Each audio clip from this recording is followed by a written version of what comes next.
નમસ્કાર મિત્રો, વેધર ઇન્ફોર્મેશનમાં આપનું સ્વાગત છે અને હું છું પરેશ। મિત્રો, ખાસ કરીને આજના વિડીયોની અંદર આપણે શિયાળુ પાકમાં વટાણાના પાકની ખાસ અગત્યની માહિતી આપવાની છે। આમ જોવા જઈએ તો શિયાળુ પાક તરીકે આપણે અનેક પ્રકારના પાક છે ગુજરાતમાં વવાય છે, જેની અંદર જોવા જઈએ તો ઘઉં હોય, લસણ, ડુંગળી અથવા તો જે ધાણા છે, જીરું છે, ચણા છે અને બીજા પણ અન્ય પ્રકારના જે પાકનું આપણે શિયાળુ પાક તરીકે વાવેતર કરતા હોય છે, એમાંનો એક પાક છે વટાણાનો પાક। આમ જોવા જઈએ તો વટાણાનો પાકનું વાવેતર છે એ ગુજરાતની અંદર ખૂબ ઘટી રહ્યું છે અને અત્યારે પણ સીમિત વિસ્તારોમાં હજુ થાય છે।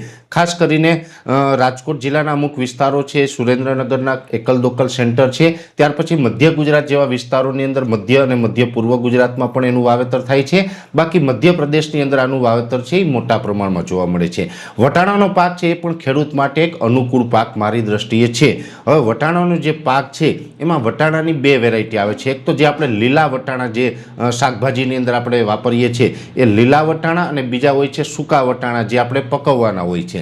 એટલે બંને વેરાયટી પણ અલગ અલગ હોય છે। આમ જોવા જઈએ તો લીલા વટાણા એટલે કે 10-10 વેરાયટી આવે છે અને જે પકવવાના વટાણા જે આવે છે એને 20-20 કહેવામાં આવે છે। મોટા ભાગે આપણા ગુજરાતની અંદર 20-20 વેરાયટીનું વાવેતર થાય છે। જે 10-10 છે એ મધ્ય પૂર્વ ગુજરાત અને મધ્યપ્રદેશમાંથી આપણે શાકભાજીના રૂપમાં અહીંયા આવતા હોય છે।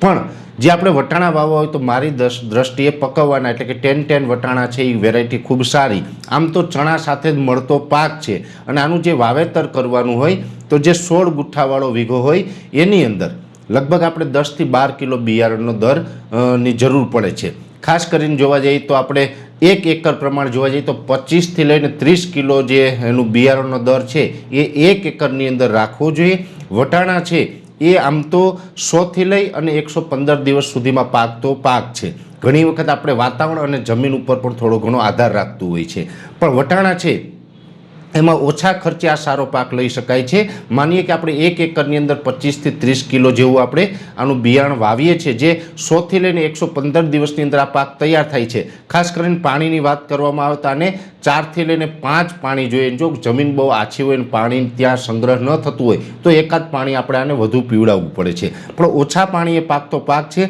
પણ ખાસ વટાણાના પાકને મીઠા પાણીની ખૂબ જરૂર પડે છે। જો આની અંદર મોરું પાણી હોય અથવા તો ખારું પાણી હોય તો વટાણા બરાબર થતા નથી, એમાં રોગ જીવાતનું પ્રમાણ વધી જાય છે। ખાસ કરીને રોગનું પ્રમાણ, ફૂગનું પ્રમાણ વધી જાય છે, સુકારો છે એ પણ પછી વધુ જોવા મળે છે। એટલે ખાસ જો આપણી પાસે મીઠું પાણી હોય તો જ આપણે વટાણાનું વાવેતર કરવું જોઈએ। એટલે મીઠું પાણી હોય ને મીડિયમ TDS વાળું પાણી હોય તો વટાણા આ રીતે આપણે વાવી શકાય છે। વટાણાનું જે ઉત્પાદન છે એ એવરેજ ગુજરાતની અંદર જે આપણે વાવેતર કરીએ છીએ તો એવરેજ 37 મણથી લઈ અને 45-50 મણ સુધીનું ઉત્પાદન 1 એકરમાંથી આવે છે। એટલે ઉત્પાદનની દ્રષ્ટિએ પણ સારું છે। બીજા નંબરની અંદર વાવેતર કર્યા પછી આમાં બહુ વધારે પડતા ખર્ચા રહેતા નથી। એક પાવડી મિલ્યો છે, ડાવડી મિલ્યો છે, એવી જે ફૂગનું પ્રમાણ રહેતું હોય છે, સામાન્ય દવા છંટકાવ કરવાથી એનો કંટ્રોલ પણ થતો હોય છે। સામાન્ય રીતે જોવા જઈએ તો આપણે 2 થી 3 છંટકાવ આપણે દવાના કર્યા હોય તો આપણે ફૂગમાં પણ સારું એવું નિયંત્રણ મળી જશે અને બહુ કંઈ એમાં દવાનો ખર્ચો નહીં થાય। એક બીજો પ્રોબ્લેમ રહેશે ઈયળનો। ઈયળ આવે ત્યારે પણ 1 થી 2 ડોઝ આપણે ઈયળની દવાના કરવા પડતા હોય છે, એટલે ઓછી દવાનો ખર્ચ થશે અને એકંદરે વટાણાનો પાક છે એ પણ આપણા માટે ખર્ચની દ્રષ્ટિએ ઓછો રહેશે ને ઉત્પાદનની દ્રષ્ટિએ સારો રહેશે, જેથી કરીને આપણે ઓછા ખર્ચની અંદર વધુ ઉત્પાદન અને શિયાળુ પાકમાં કંઈક અલગ વાવેતર કરવું હોય તો વટાણાનો પાક છે મારી દ્રષ્ટિએ ખેડૂતોએ અપનાવવો જોઈએ। જેમાં બધા જ ખેડૂતો છે અલગ અલગ પ્રકારના વાવેતર કરતા હોય ત્યારે અમુક ખેડૂતને જો પાણી મીઠું હોય ને જમીન સારી હોય તો વટાણાનો પાક વાવવો એવું પણ મારી એક ભલામણ રહેશે। વિશેષ માહિતી છે નેક્સ્ટ વિડીયોમાં આપવામાં આવશે। અત્યારે આ વિડીયોની અંદર એટલું જ। અંતમાં દરેક મિત્રોને વિનંતી રહેશે વિડીયોને લાઈક આપીને દરેક ગ્રુપમાં શેર કરવો। યુટ્યુબ ઉપર જોઈ રહ્યા હોય તો ચેનલને સબસ્ક્રાઈબ કરજો અને ફેસબુક ઉપર જોઈ રહ્યા હોય તો પેજને ફોલો કરજો। નમસ્કાર।